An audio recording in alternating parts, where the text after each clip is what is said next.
Today, we're going to talk about AI again, but this time with real-world consequences and some very different outcomes. So strap in, it's going to be a wild one.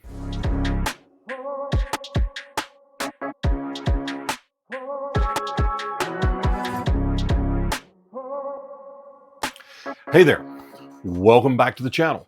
Or, welcome to the channel if it's your first time here. I'm John Hartness. I'm the founder and publisher of Falstaff Books, a freelance editor, and the author of over 40 novel-length works, including The Black Knight Chronicles, Bubba the Monster Hunter, Quincy Harker Demon Hunter, and a pile of other stuff. And I'm getting my new studio corner of my office set up. I think it's looking pretty good, right? We got some space for awards. We got some space for knickknacks. I got my Grendel toys up here. It's really coming together. At some point before too terribly long, I'll give you guys the nickel tour of the space, and then I'll probably owe each of you 3 cents change. But anyway, it is, once again, time to talk about generative AI in publishing. But this is a little more of an examination than a condemnation. Don't get me wrong. I'm still very much against the use of generative AI in book writing or in painting or art creation. I use quotes because if you use AI, you're not creating art. You're creating garbage.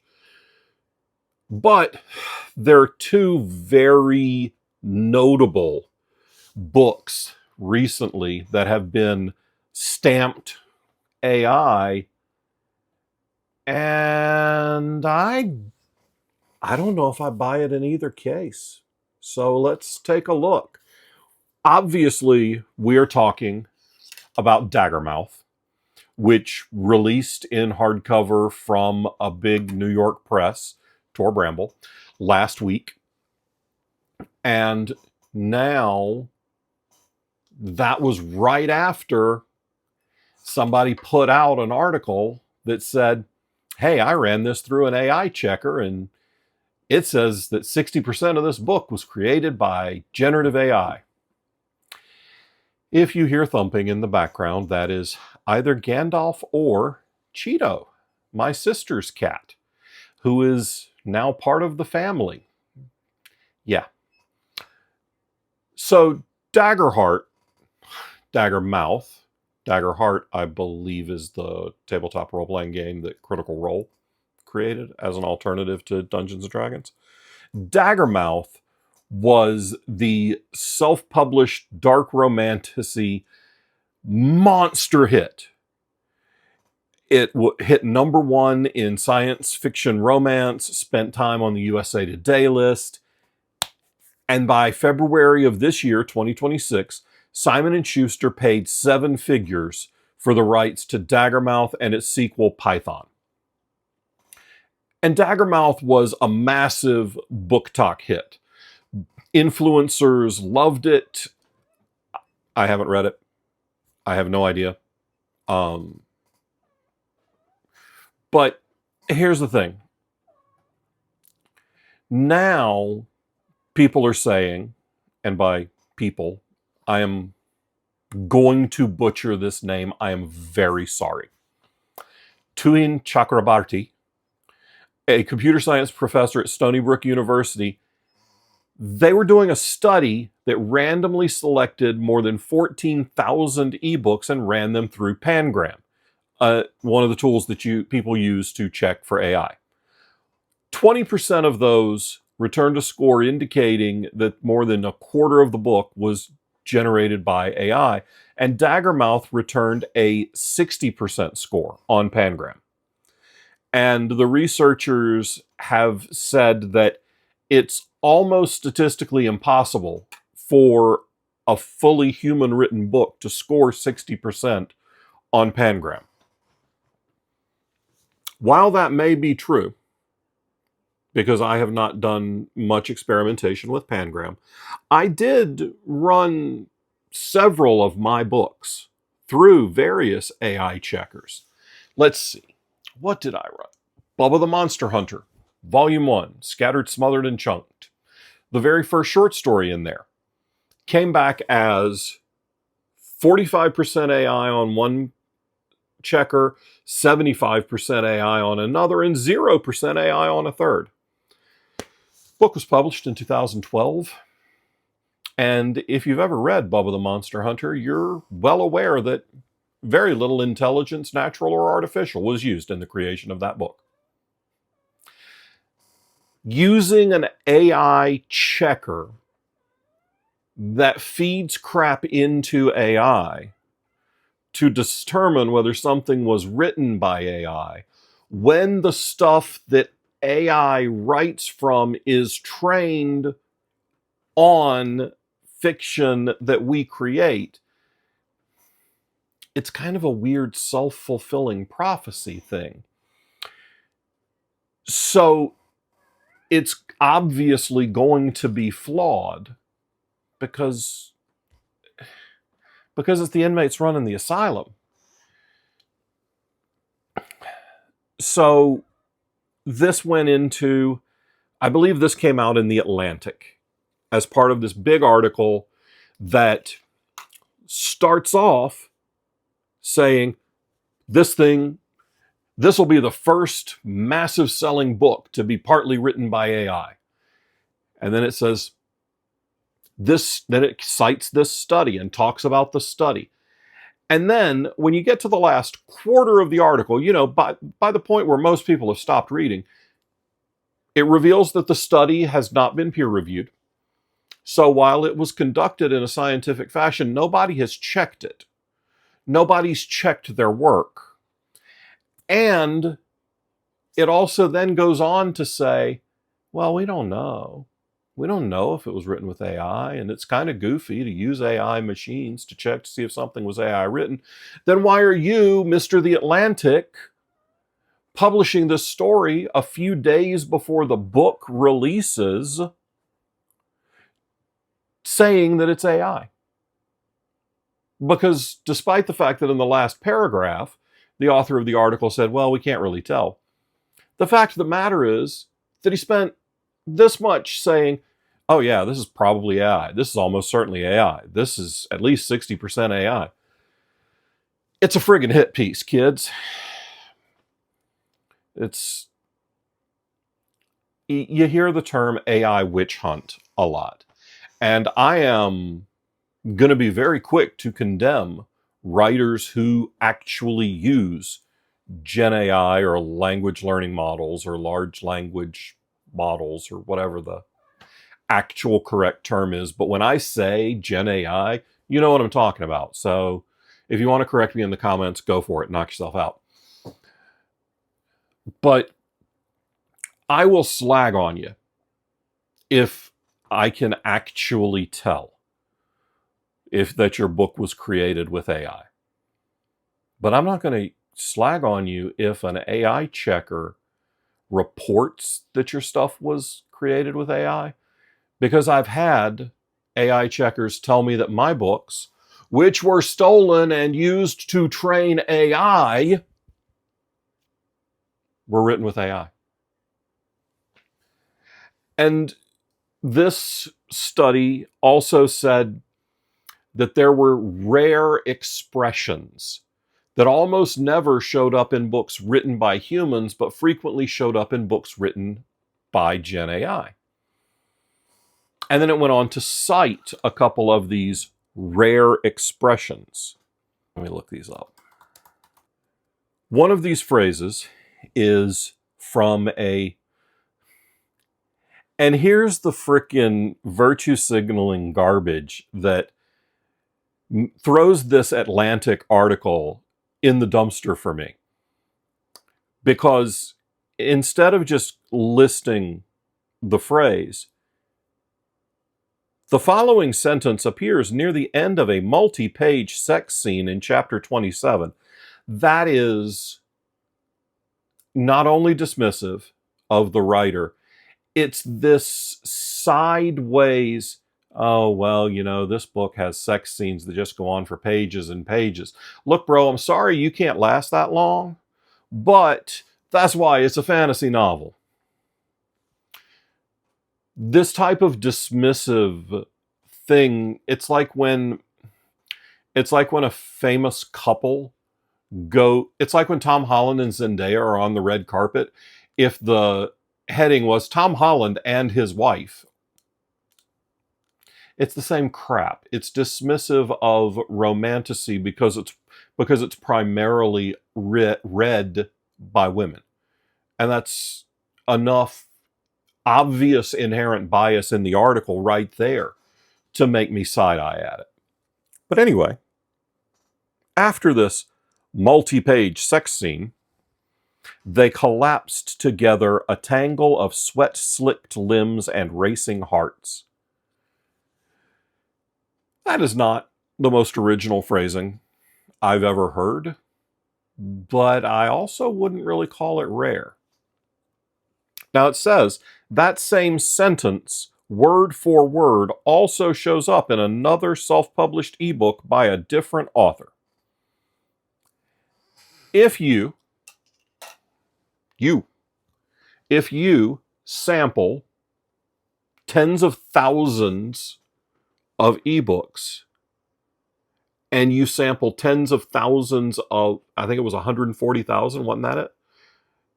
You sample 140,000 self-published ebooks written in the last 3 years, yeah, I got no doubt you're going to find the exact same phrase in several of them, because we as writers, we're writing of the time.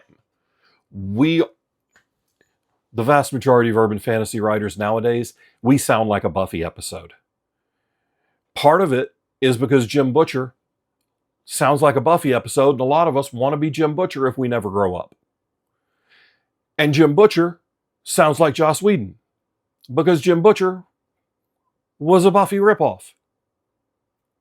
I say this with no malice in my heart because I'm a Jim Butcher ripoff, and Jim told me he was a Joss Whedon ripoff. So there you go. But having this generic, we just had wild monkey sex sentence in your book, yeah, that ain't a red flag for me. Here's another one from chapter 38. Her pulse thundered in her ears, drowning out the murmurs of the crowd. It's also in an ebook by another author who has published more than 400 different titles on Amazon in the past 3 years. Well, do you think, you douche nozzle, that the author who's published 400 books in the last 3 years may very well have at some point said, write me a book like Daggerheart because it made big frickin' buckets of money? And yeah, I guarantee you that Daggerheart has Daggermouth. I'm going to screw that up. So just anytime I say Daggerheart, understand that there is no hatred in me for Matt Mercer or his minions, and I do not have any issue with the Daggerheart gaming system. And this book is Daggermouth, so that's all I really mean to say. I'm just old and dumb, okay? But yeah, Daggermouth has no question been fed into AI. So when somebody said, write me a book like Daggerheart, Mouth, I'm sure that it puked out a bunch of sentences from Daggermouth into this thing. Durr. I saw a video on YouTube that referred to this Atlantic article as a hit piece. And I was like, yeah, I don't know. But as the young lady who did the video, and I'm so sorry, I can't remember where I saw it, and I've already skipped past it on my laptop here, so I will never find it again. But as she went through and parsed it more and more, I'm like, yeah, it's a hit piece. And it's frankly about as, well-researched as most things I've read from the Atlantic. You can draw your own conclusions as to what I mean by that. But then it goes further. There's more. It's not just Daggermouth, which is a monstrous book. huge, just released in special hardcover hoopty version. You can probably pick up 250 copies in your local Barnes & Noble. Go for it if you want. Or don't. Or just order my crap. Whatever. But Daggermouth, she done been paid. H.M. Wolf, she got her money. The next guy, well, his career just ended before it started. And I really have some issues with this next deal. This is, yeah, I'm talking about that $2.4 million book deal that just got tanked by the author's agent after a 14 publisher auction. The author is Jerry Filate. And again, I don't know if I'm pronouncing that right. And if I'm not, I apologize. I'm pretty sure I got Jerry right. And the book is currently called Call Me, I'll Hide the Body. And it was a thrillerish book that 14 different publishers went to auction for. And if you don't know anything about a book going to auction, I brought in information from someone who's actually done it.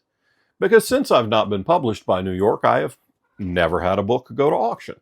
Since I don't have an agent, I've never had an agent drop me before my book got published that went to auction. But here, let's hear from Melanie Conklin. Melanie Conklin, author on Threads. Melanie is a traditionally published author who has had 2 books sell at auction, which makes her 2 books more expert than I am. So let's talk about, I'm going to read you a pile of her threads, and please go check out her books, because this thread was really awesome and it was helpful to me. So let's talk about this. Something about this $2.5 million book deal being canceled for AI suspicions doesn't add up. I've had 2 books sell at auction. The process is fast, but it doesn't happen in minutes, hours, or days.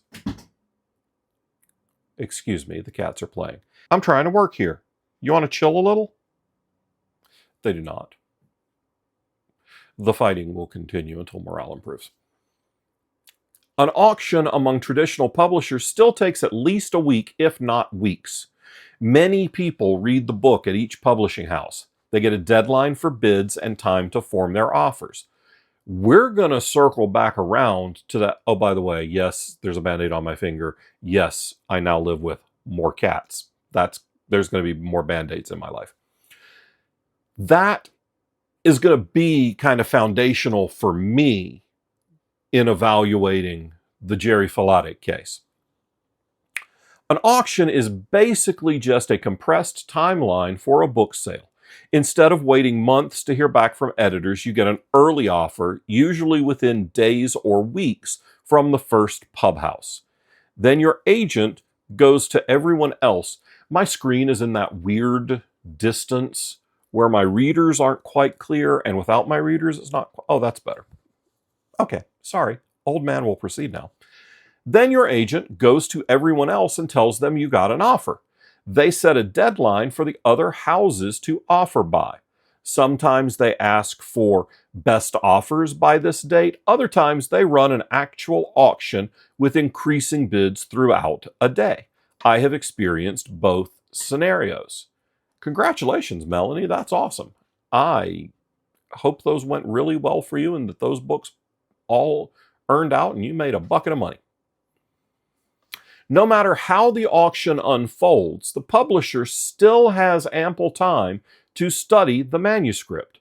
Dozens of people at each publishing house read it, or at least a portion of it, so the house can formulate an offer. I don't know if it's dozens, but I know it ain't going to be one unless you're working with a publishing house size of mine, and we ain't going to auction on nothing. But you've got an acquiring editor that's got to read it. Then you got marketing people that are going to have to read it. Then you got the acquiring editor's boss that's going to have to read it. Then you got the marketing people's boss that's going to have to read it. You probably have some big cheese in a corner office that's going to have to read it because they're approving buckets of money. They are spending millions of dollars on this book. You think they're just going to do that on spec? I mean, maybe if it's a Stephen King book, yeah, but not as a rule. Offers are based on how many copies of the book a publisher predicts they can sell. So they literally read the book and do the math. They project the number of copies sold and in what time frame and with what subsidiary rights, etc. Putting these offers together takes time and isn't just based on vibes. Might a publisher offer insane money for a book that everyone's clamoring over? Absolutely. I have experienced that too.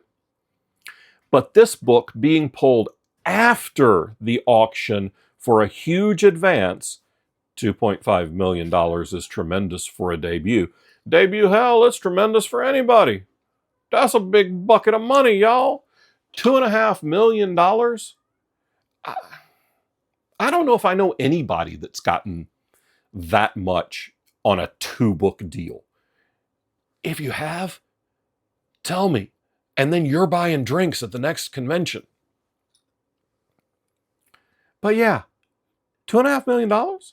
It's also extremely weird that the agents pulled the book after the publishers vetted it and found it worthy of an auction offer. Unless the author confessed that they used AI, there is no way to know if they did or not, but any experienced agent would see the signs well before the submission of a manuscript.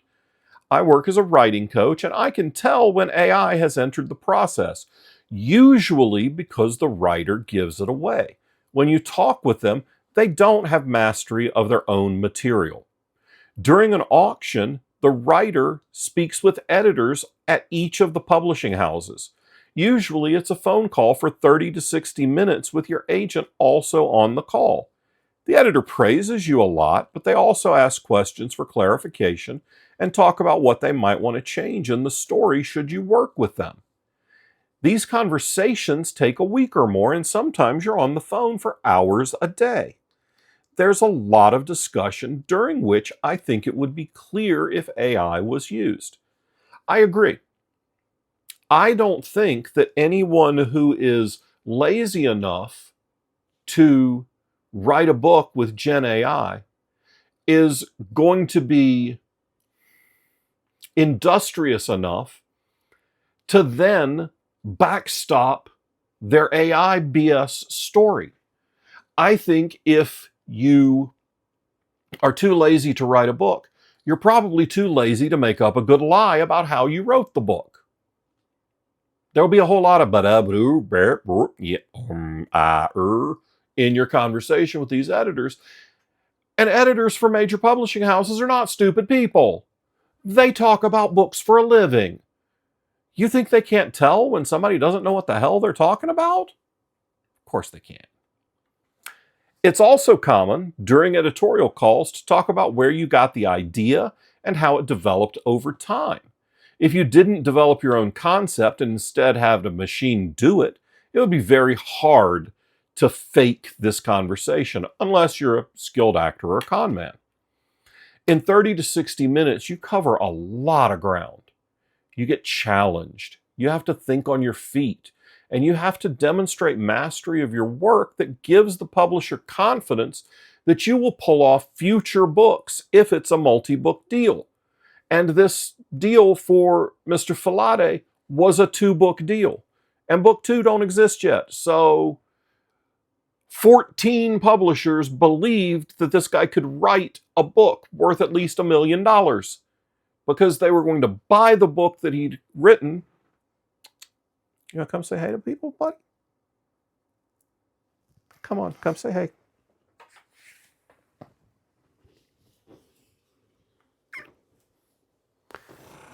Say hi, Pete. Say hi, humans. Hello, YouTube land. Gandalf's had a rough week, kids. This whole move thing, he's never lived anywhere but for 4 weeks outside of my house in Charlotte, and then for 4 years inside my house in Charlotte. And now he's in a whole new place with another cat that is not his sister and a dog.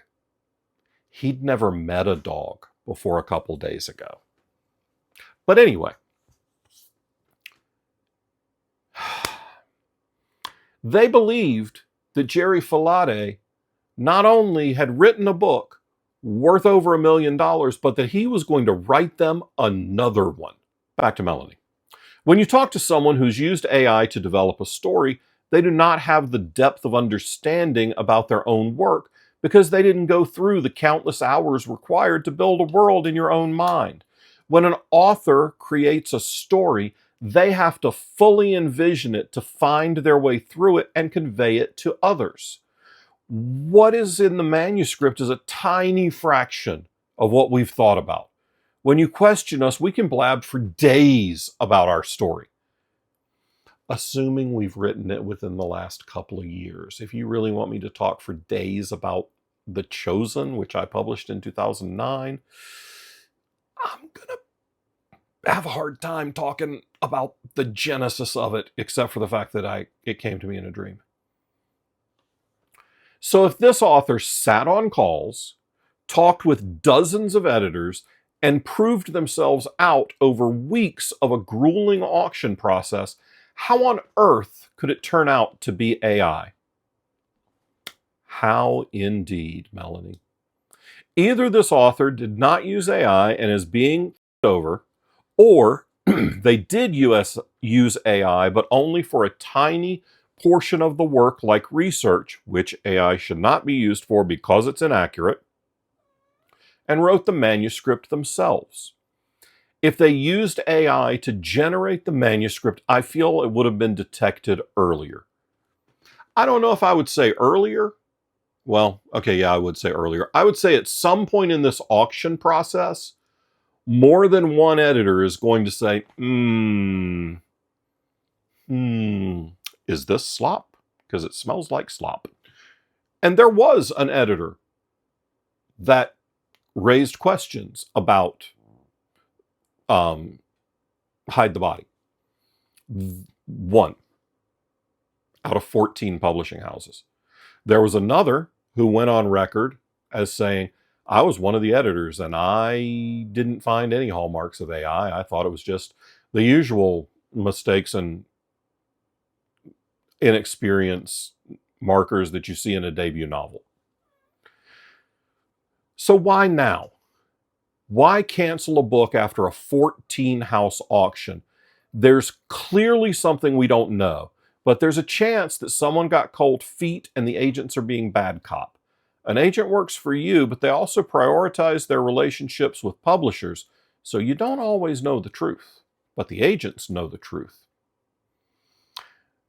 Bottom line, if you want to be traditionally published or have a book go to auction, don't use AI at all. Ever. Yes. That. At the end of the day, Jerry Filate went from a brand new multi-million-dollar author to a guy who may not have any kind of career in the span of hours. And Mr. Filate is not a native English speaker, or English was not his first language. And I believe he is a Nigerian, an author of Nigerian descent. He's a graduate student studying and living in the US. And he has absolutely rejected any use of AI in the book.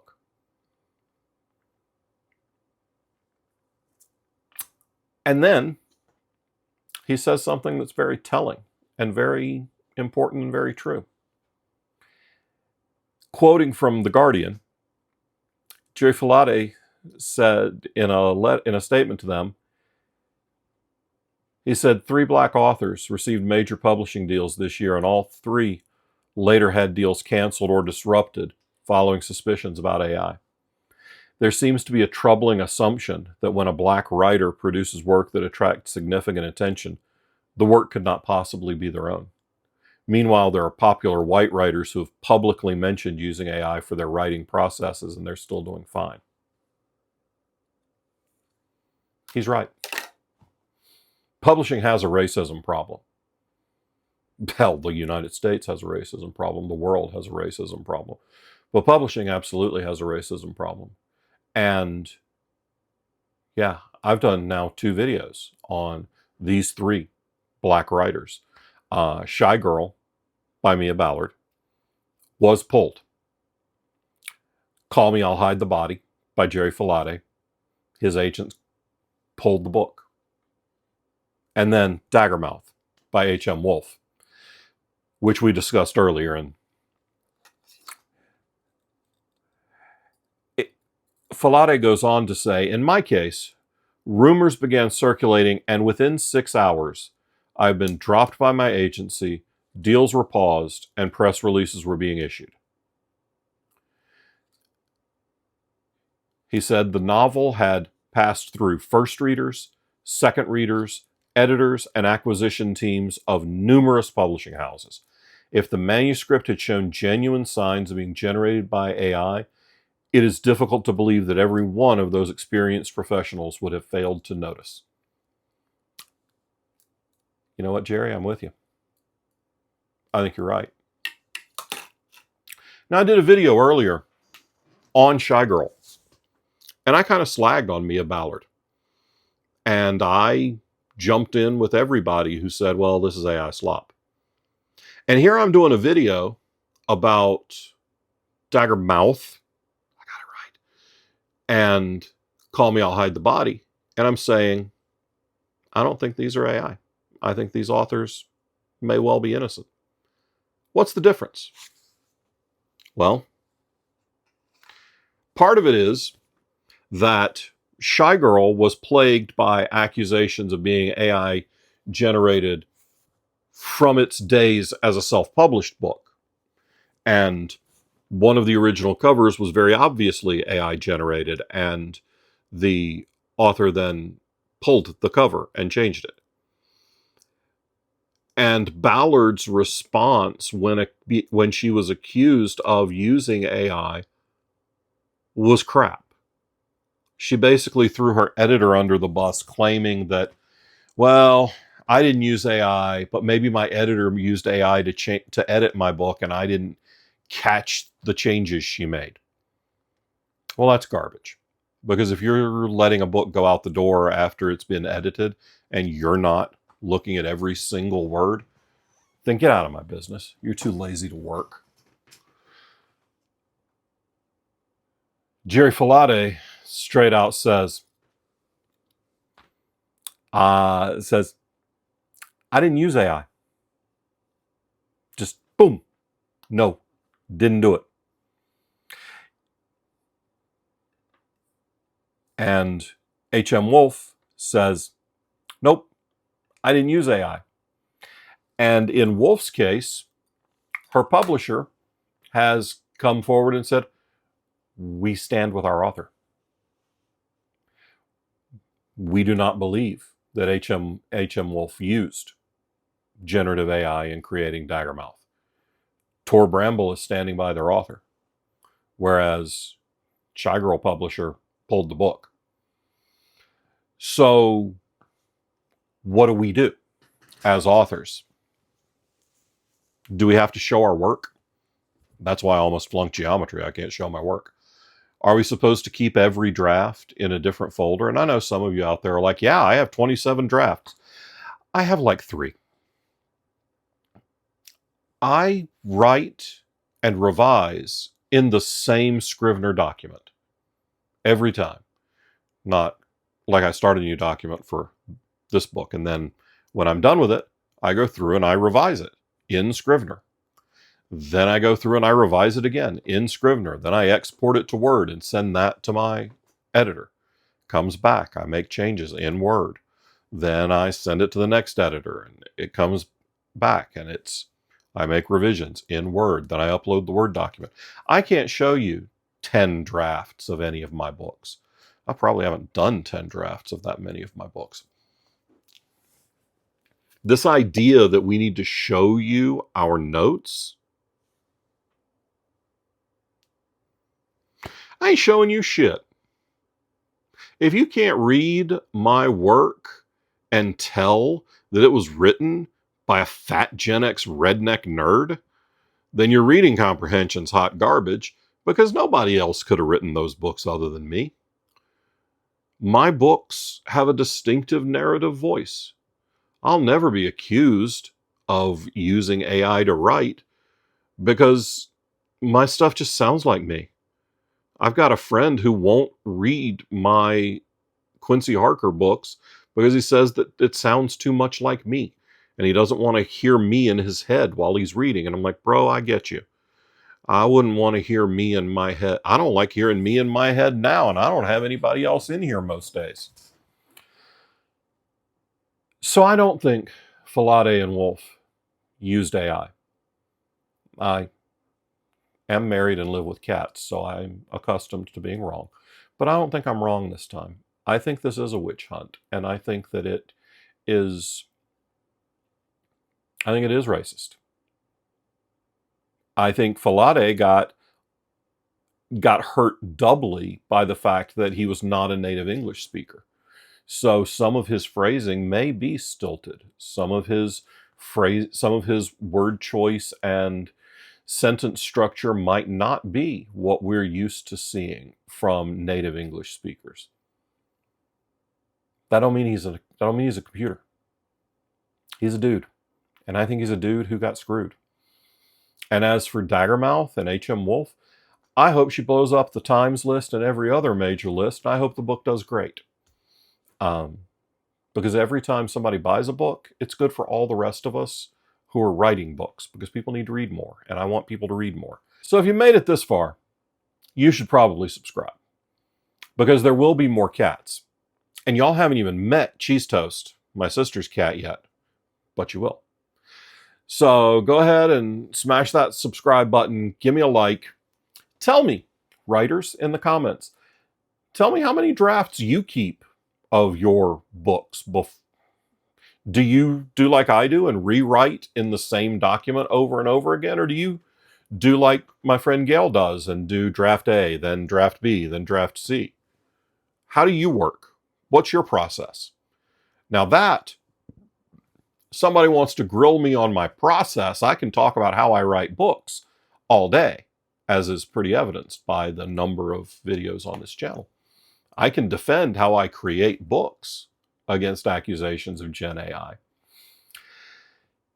And hey, if you're going to be at DragonCon this year, find me in the app, come say hello, tell me you're a subscriber. And if you haven't already subscribed, we're this close to 7,000 subscribers, and I'd really like to get there before Dragon. So if you could smash that subscribe button, that'd be great. And you know, maybe if you're on the work YouTube account, subscribe for them too. It'll be fine. Your boss won't mind. Till next time, y'all. Bye.